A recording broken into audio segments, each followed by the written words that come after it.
Hi, and welcome to the Red Tunic Podcast, a podcast where I look to rediscover what makes gaming fun and enjoyable by having positive conversations with those related to the industry.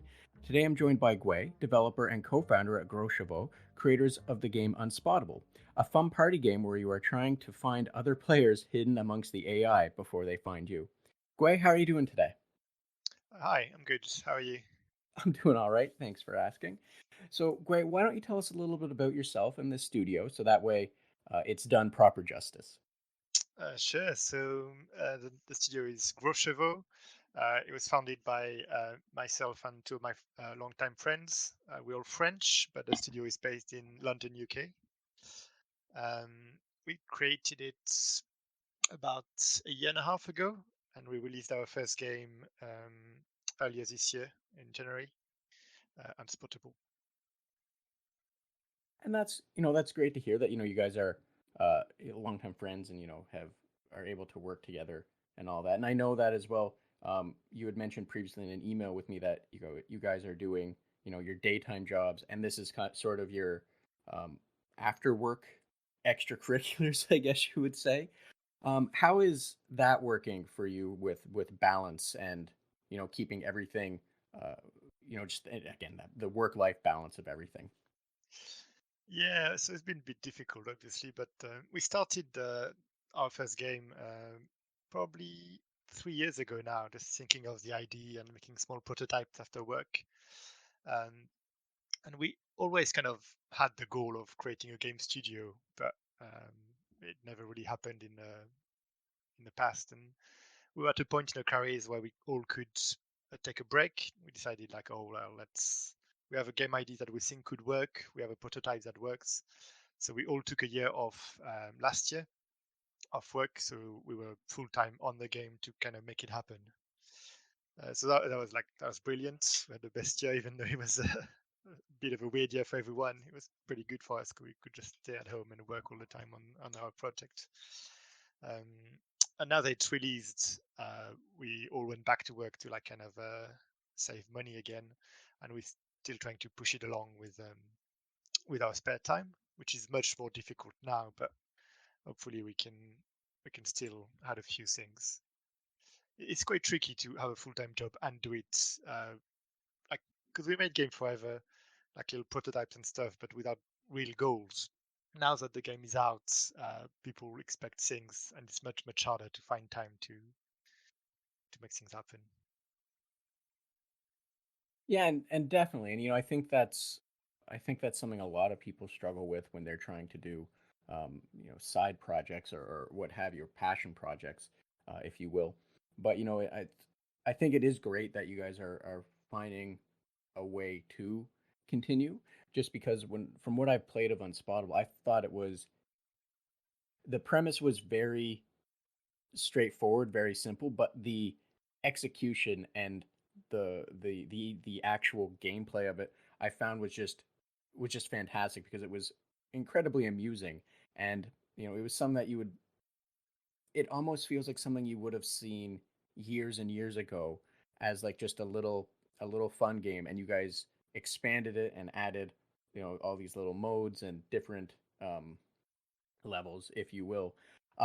So yeah, so I hope for the best for you guys to be able to keep expanding it, and that it continues to get recognition because, like I said, I think it's a fantastic game, and it's all the times I've played it, it's been incredibly enjoyable. Nice, thanks a lot. Um, yeah, I think like that's one of the things I feel like we did right with this is that um, it's really hard for like small indie games to actual ship games and finish them. So I'm glad that we managed to find a concept that was simple enough. So we felt very comfortable that we would get something out of it. Like when we started, we had no idea how far we would go, but we would know like even there's one map with a concept, we'll be able to have a PC build and chuck it on Steam. So I think like our approach was good in that sense that we started very small. Like it could have been almost like a game jam game in the end. Um, and then because things went pretty well when we had playtests with people, they seemed to have fun and stuff. And because of the concept, we had so many ideas how we could we could build on it and make small changes to keep it interesting. We still have like a really long list of ideas of things we want to do. So now it's just finding time. Well, hopefully you can find that time, just because um, as bad as is to put it this way, because it's not what the implication is, but you know what they say about a painting is that the a painting's never truly finished. As long as you think there's more to add, there's always you can always add more, and then finished, and then add more and say it's finished and all of that. So Yeah, yeah, it's true. Like right now, we have this conversation like the three of us all the time. Like when is it finished? And like I think like the three of us don't feel like it's quite finished yet. So because of all these ideas we have, like I'm sure a lot of them will not work in practice, so they won't all happen. But um, we are working these days on trying to make an online mode for it, which would help a lot with visibility of things as well. Because one of the things that stops us, like financially, I guess, in terms of sale, is like the local multiplayer, which is a bit hard to sell to people. Like obviously, less people play in the same room together. So I think if we manage to do this online modes and then have a go at prototyping the IDs we have now, we'll start thinking that it could be finished. And definitely, and not to speak too ill of the Steam Play or Screen Share or whatever its name is, I never can remember, or services like Parsec, um, where they do a decent enough job in turning local multiplayer games into online.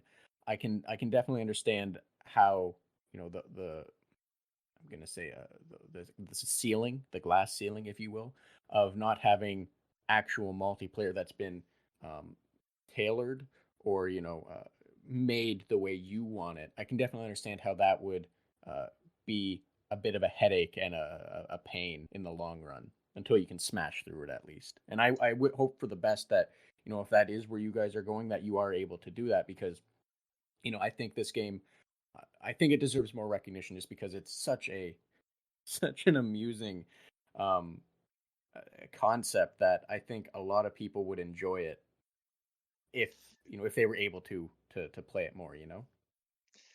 Yeah, yeah. Like, I mean, obviously, I'm very biased because I made the game, but I agree. Like often, even with non gaming people, non players, it's simple enough that a lot of people just pick the controller and have fun straight away. So yeah, hopefully we could get more people to see the game. Um, we used Parsec and yeah, Steam Remote Play. I can never remember the game either, but the name. We used that a lot. Like obviously last year during all the lockdowns in the world and stuff. Even us, like two of us are in London, one is in Paris, so we couldn't even meet that much. So all the testing and all the development has been done using that, and it works so well. But I think like it's still a bit of a hurdle for like everyone to like just say, "Oh, I can play that game, but I have to do that." So I think it works as well as the online mode will we want to do, but it's just going to be a bit easier to use, really. And I like as I said, I hope for the best that you guys can get to that point. So your reach, if you will broaden.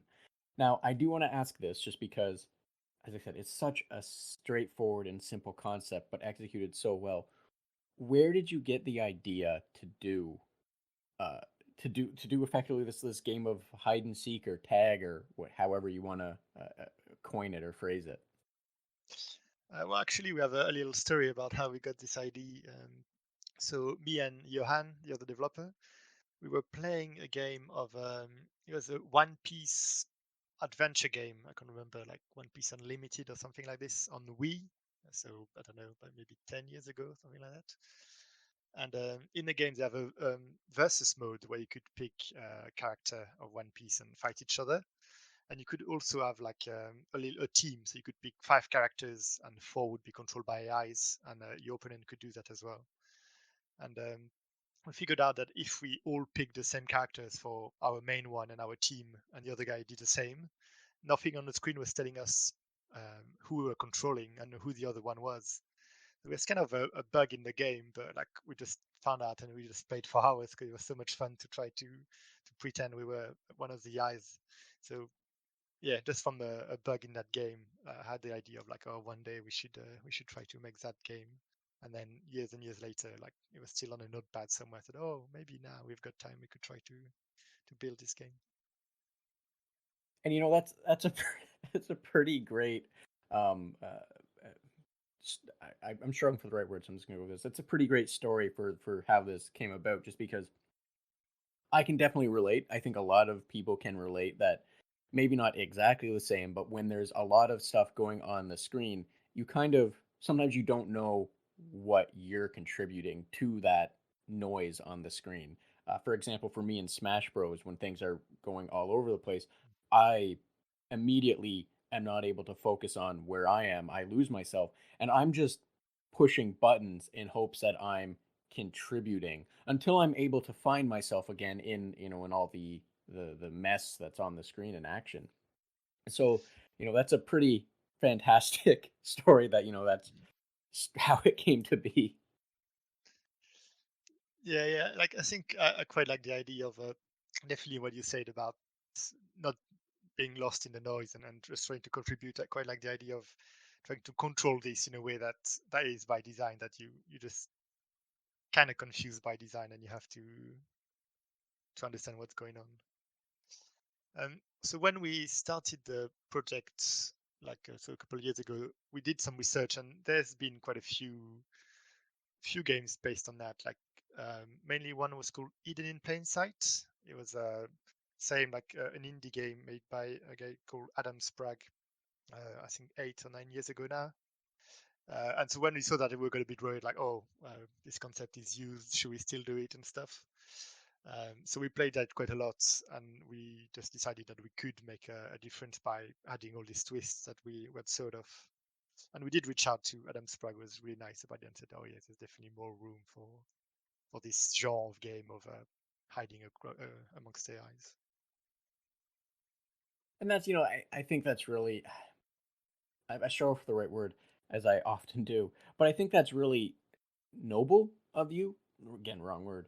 To reach out to another developer that made a similar game, and just to have that talk, because I think some people sometimes misconstrue, you know, that the industry isn't friendly to each other, and that sometimes developers are cutthroat, if that's the right word to use. And I think like actively discussing how developers are talking with each other and trying to not negatively impact each other when an idea is similar. I think that's just great, just in the overall theme of things.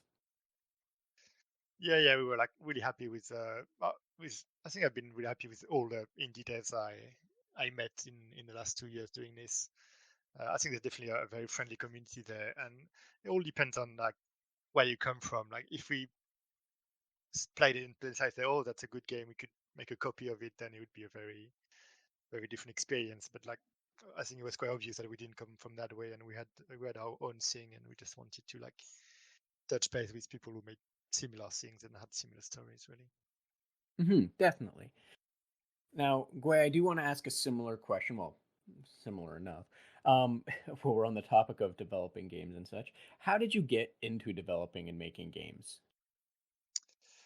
Um, so as I said, like so Max and Johan, the other two, I've known each other like since they were 2 years old, and I met them at uni, and we always kind of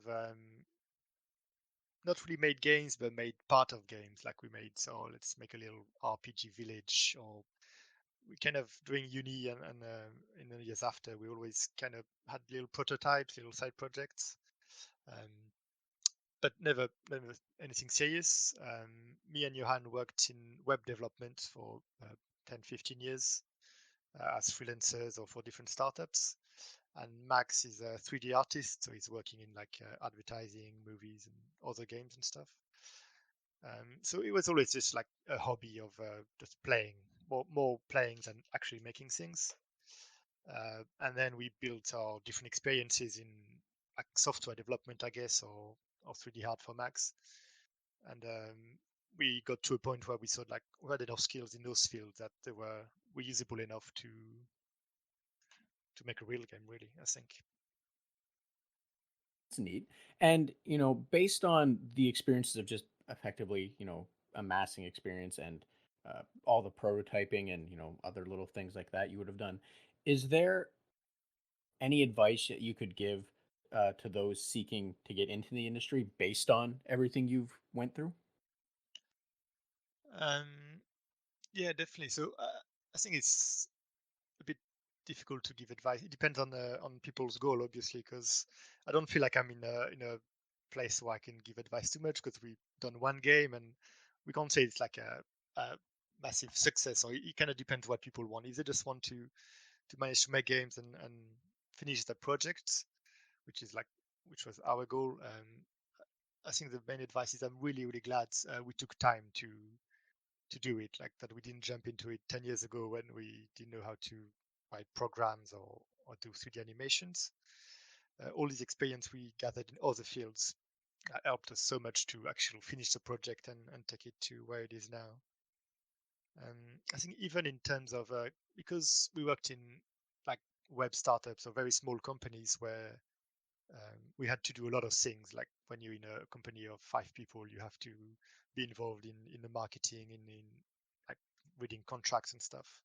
And that's I think that's been a lifesaver this year, where as well as building the game, we had to market it, to create a company, to talk with Nintendo, Microsoft, all these big companies to release on their platforms, and all this experience of like that we gathered in these companies helped so much. Because I can imagine if you're quite young and you manage to build your game, um, then publishing it or just releasing it, even if you have the help of a publisher, it must be like such a difficult task because it was difficult for us with all this experience we gathered. So I'd say like yeah, I'm really glad we took our time to learn things before we jumped in. All right. Well, thank you for that advice.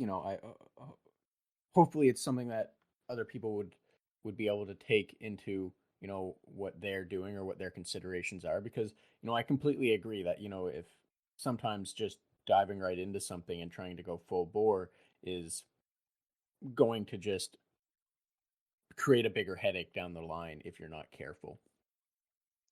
Yeah, yeah. I mean, obviously, like it's definitely my experience, and I'm glad we did it that way. But I mean, there could be people who argue that we just wasted 15 years of our life if we wanted to make games, but I don't see it that way in my case, at least. Definitely, because at the end of the day, what works for some isn't going to work for others, and at the same time, it's as cliche as it is to say, it's your life, right? Like if this is how you want to do it, you're going to do it that way, and if it works good for you, then that's all that really matters, right? Yeah, yeah, exactly. Yeah. So that's why I said like that's I'm really glad we did it that way, and I don't regret it. So if some people are thinking, well, should I wait? Well, maybe it's worth it. Definitely. Now, Gwe, what I'm gonna go back a few years here, and by few I mean probably quite a bit.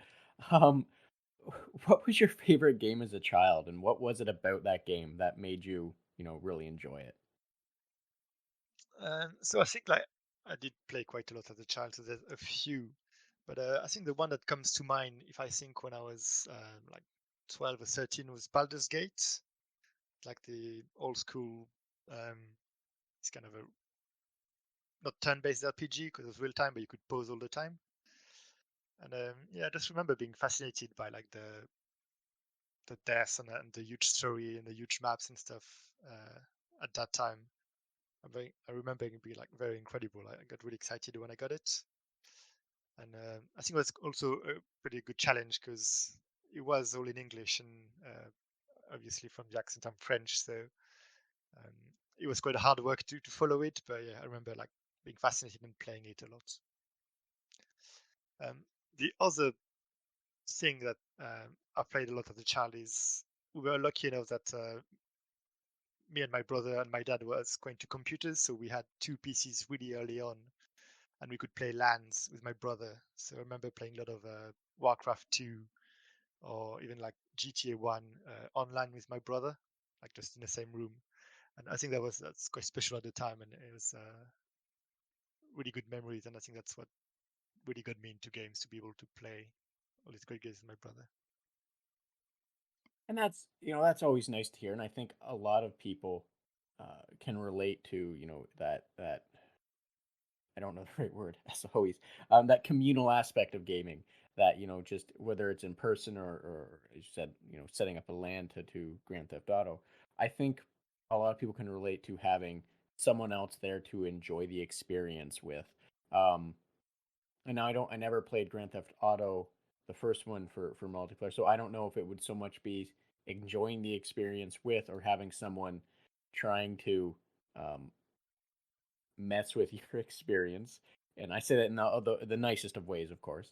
But like just that communal aspect of games, I think a lot of people, myself included, can definitely relate to and agree that that's just such a great way to play everything. Oh yeah, yeah, definitely. Like that's I think for me and also for the two other guys in GrosChevaux, that's the main reason why we play game is to play with people.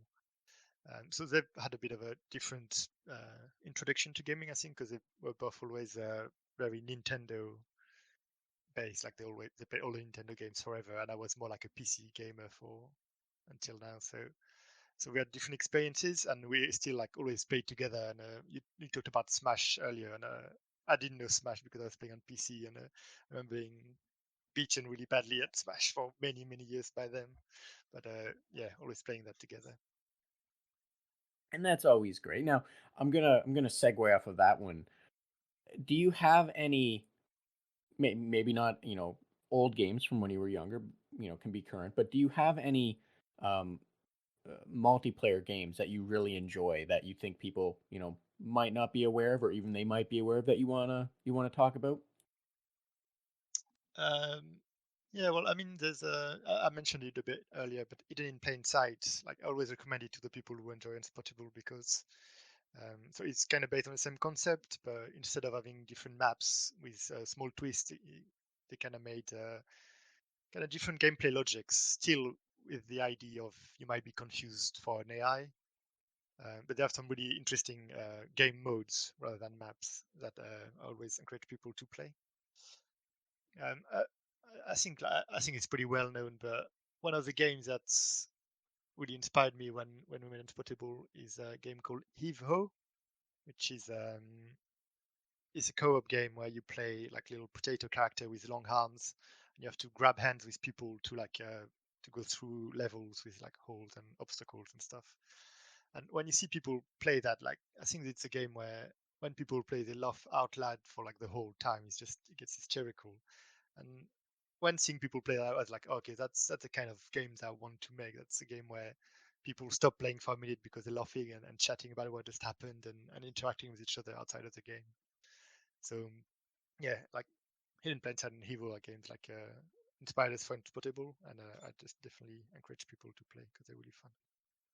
Oh, awesome, and thank you for those recommendations. And hopefully, people check them out and enjoy them. And you know, uh, like you said, that concept uh, of having to put down the game because you're laughing so hard. I think that really just galvanizes how much you're going to remember the game. Because I definitely know I have memories of playing some games where you know you're what you're doing isn't conducive to the gameplay at all, but you're just having fun and doing potentially very stupid things. But because it's, everyone's finding it so funny and enjoying it so much, you're going to remember that part of the game. You're going to remember what you were doing, and you're going to remember that game and recommend it to people, even if those people aren't going to enjoy it in the same way you do, because they might not do something as, in my case especially, they might not do something as stupid as you would do, and they might not find those stupid things as amusing. But if you're enjoying it with the people right there right then, like, I think that's the real gold standard of how successful a game is within friend groups and what have you. Yeah, yeah, absolutely. Like that's definitely our aim, and I mean, there's obviously a lot of different ways to enjoy games. Like laughing with your friend is one, but there's also a lot to be said about games that just make you feel calmer because you're exploring or swimming in the sea, or like there's definitely all these different types of way of enjoying games. But that was definitely our aims. Our aim when Unspottable was like, oh, okay, we want people to have fun and laugh with their friends when they're playing. And every time we do see people play and having fun, it's just like the best feeling. We like, okay, we did something that made people laugh. So that's really good. And that's as I said earlier. I absolutely think your game is fantastic. Just the idea of it, and with going off of that, I just want to know that definitely when I played it, with my friend and with my girlfriend, we in both cases it had numerous situations like you were saying where it was eh, where it was just you don't know what to expect sometimes, and the whole I don't want to say cloak and dagger. Actually, I think cloak and dagger approach might work because you are trying to punch them. The whole cloak and dagger approach is always also amusing because the build up to them thinking they're following you, that they think they have you, and in the end, it's actually an AI that they just clocked, and it gives you that split moment to realize who they are, so that you can clock them. I think it's just always amusing, and I think the reactions that from when I play that everyone has during those moments are always just fantastic. They're always just so funny. Yeah, yeah, I really enjoy watching people play on stream and stuff. It's always really good. And one of the things we tried to do when building it was to make so this reaction is like comes pretty quickly, I think, from new players. But we also try to make it balanced enough so even us when we play, it gets so tense because like we all know the game really well, obviously. So it's quite hard to trick other players. But when we manage, there's this extra level of I don't know, pride, not pride, but satisfaction of tricking people we know really well how these robots behave. So we try to make it quite balanced for people who know the game as well to have even more fun. And yeah, definitely, and especially like what you said there, is you play with more people. As I imagine, you guys playing together, you probably have noticed little tells or habits or patterns or what have you. So when I was playing that was what I would try and do is not. I'd watch all the other AI and see what their habits and patterns were, and I'd try and copy them, because at that point it made it harder for who I was playing with to know what I was and what I was doing. And it like you said, it gives a sense of pride when it's successful. Um and then after a while it breaks down and the people you're playing with just get tired of it and start bopping everything in hopes of getting you, and then it just turns into a mad rush to see who can bop each other first. Yeah, exactly. Yeah, one of the things that we really enjoyed doing as well with that is so people like understand the strategy of like copying the robots quite quickly, and when we understood that, we're like, okay, so now we have the opportunity of making the players do really stupid stuff because they're gonna copy the robots. So like the stupidest we make the AI, the stupidest the players are gonna have to be. And we did that in a few levels, and that's definitely something I want to explore more. To like the player doesn't have to run into a wall if he doesn't want to, but because the robots are going to do it and he's going to have to copy them, the player's going to end up deciding that he wants to run into a wall. And so that was a pattern that we could definitely explore more and have fun with. It makes me very happy to know that you guys are aware of that and you want to exploit it, because it's just amusing that's that creating a situation like that from day one might not have been intentional, but leaving it in or creating other situations like that are intentional. I just think that's hilarious. So thank you for that, because it's amusing. Yeah, yeah. I mean, it's definitely something that we really um, we would have fun with when we think about it. And there was all these things when we started it, like we had the first prototype, and so we had these really basic AIs doing this, and we said, okay, so the AIs need to be a bit smarter, so they behave like humans. And after a while we just realized that okay, no, so we just really don't need to make smart AIs, we just need to force the players to be as dumb as them. And that was quite a big revelation of the things where we thought like, okay, well, the AI can be two lines, it's just as long as the players have to follow them, then we're good. Again, I think that's just absolutely fantastic that that is by design. Um, so, based on some of the other things we've discussed, I think I already have an idea of what the answer for this is going to be. But what is it that makes gaming enjoyable to you right now? So yeah, I mean, it's definitely playing with people. I mean, I play less than I used to, obviously, because of full-time job and game studio on the side. But the most I play these days is we still have a kind of a weekly or semi-regular Sea of Thieves nights with my friends because we're all like spread over the world in like at least in France and UK.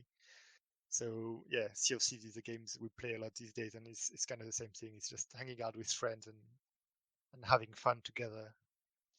Um, yeah, and just sometimes just having a chat while being on a boat.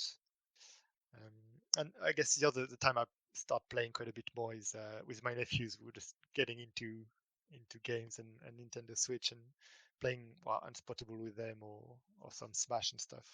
So yeah, absolutely playing with people.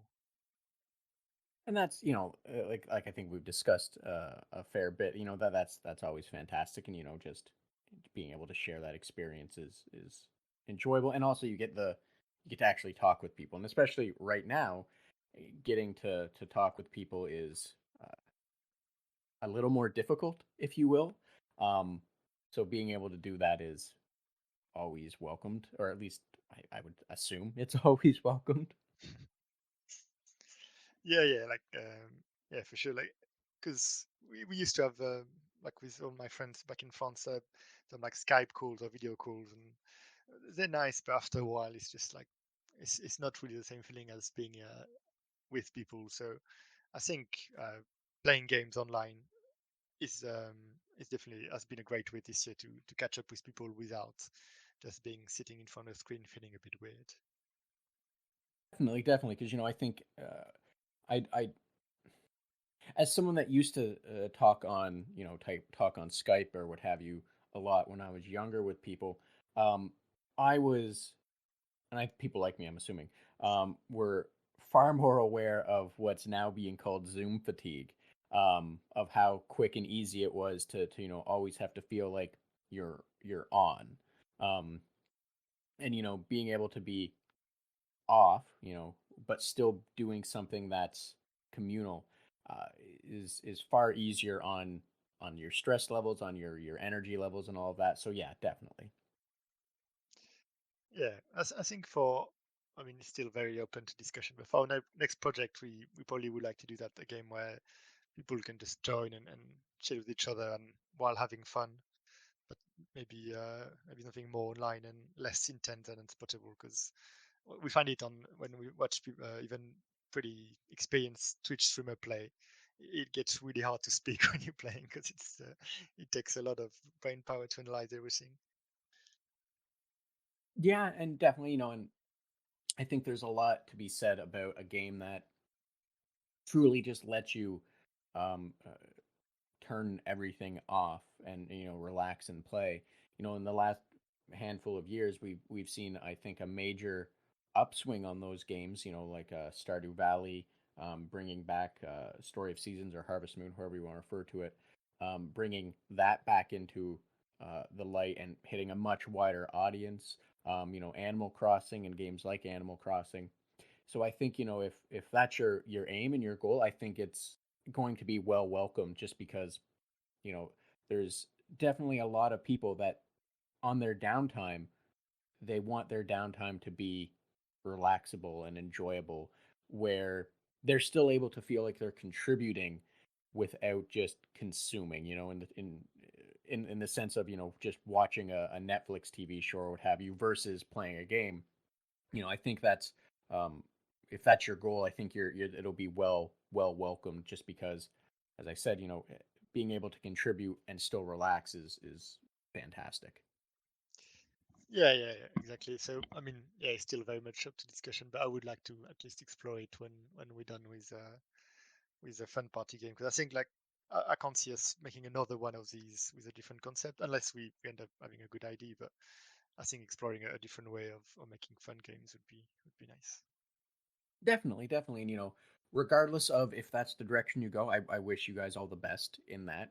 Um, because I like to see developers succeed, especially when developers are doing fun little games that I think are successful in what they do and enjoyable. So it's I always wish for the best for everyone just moving forward, because if the ability to keep making good ideas or just keep making and adding to things that people can enjoy is fantastic in my opinion.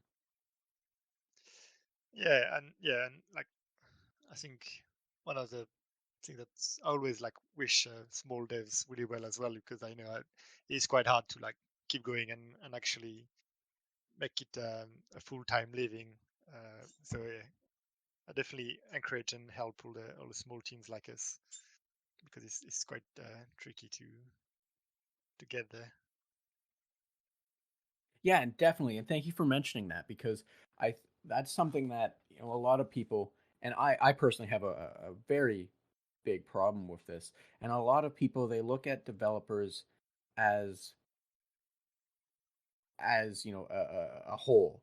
And I said in the sense of, you'll have some people talk about developers like EA, and they say, well, there's who cares? They're just developers. It's like, well, no, these people are, they're doing what they love. They're trying to do what they love and enjoy and contribute. And they hold, like, develop like as a large studio or a group of large studios to the same standard as a small studio or a small group, like, you guys, just the three of you, and they use the same kind of language to talk about a small studio as a medium studio as a big studio.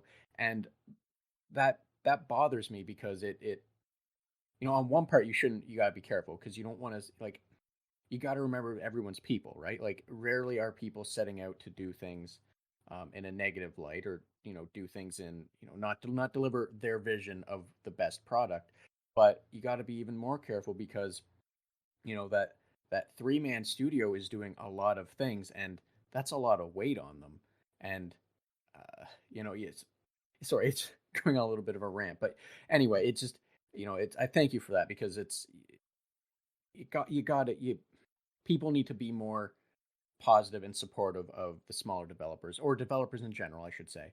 But especially the smaller ones, because they tend to take really big risks, and sometimes, those really big risks can have really big negative impacts if things don't succeed.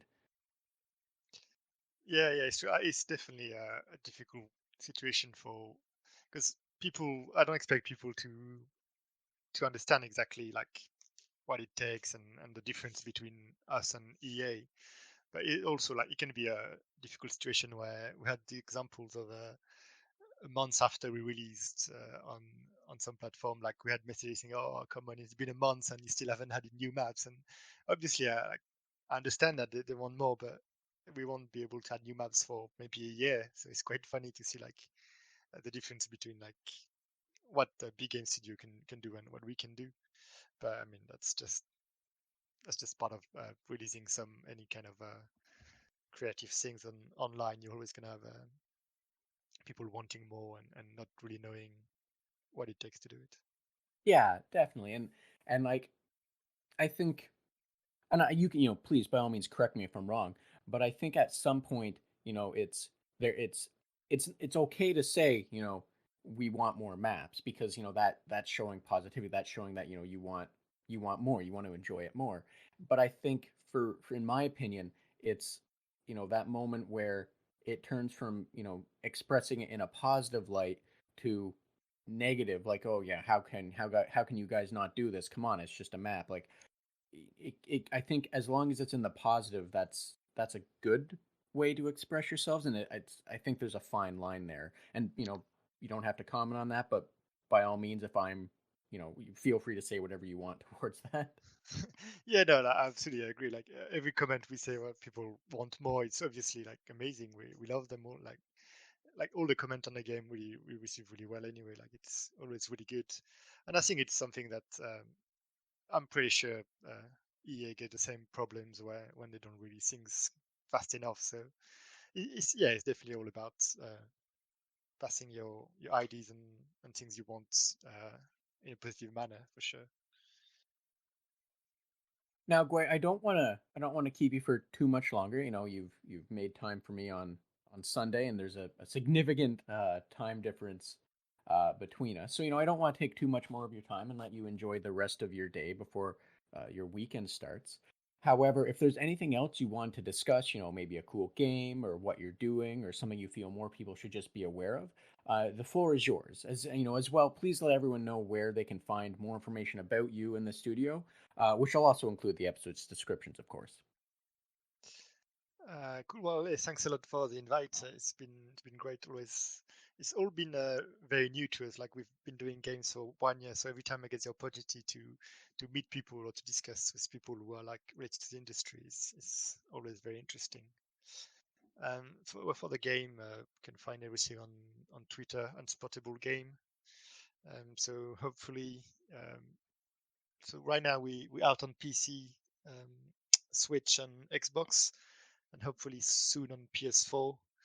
And we're really hoping we can start testing the online mode with people in the next few months. So that would be really good.